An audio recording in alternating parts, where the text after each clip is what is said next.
Hey Tony, I'm a big fan, ever since I read Kitchen Confidential many years ago.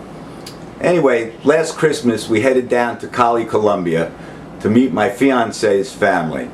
She's the baby of 14 kids.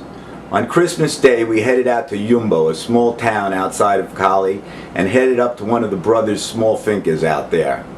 We were cooking all day. The women were inside on a wood-burning stove cooking sancocho. Anyway, while they were doing that, outside the brothers were cooking up this natilla. They had a great big open pit fire with a huge cauldron type thing. They were grinding up corn, they were stirring in the maize, they were stirring in the sugar, and it was wild. It took all day to do, and the dessert came out outrageous. People were waiting online to get it.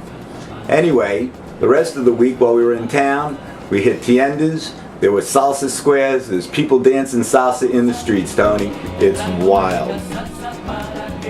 On New Year's Day, we headed out to one of the other brothers' small farms and cooked a paella for 25 people. It was wild. The salsa's blasting, the aguardiente is flowing, the kids are great, the women are beautiful, and we were having a great time. The food was outrageous, and I know it's right up your alley. During the week, we also spent some time in town.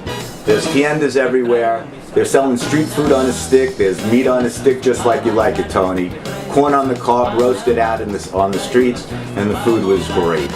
They got bread and pastry shops everywhere. And while I was in a little town outside of Cali, in a town called Lake Colima, absolutely gorgeous lake about 2 hours outside of town, we were sitting in a bread shop and a little boy came in and started singing. Blew my mind and totally outrageous.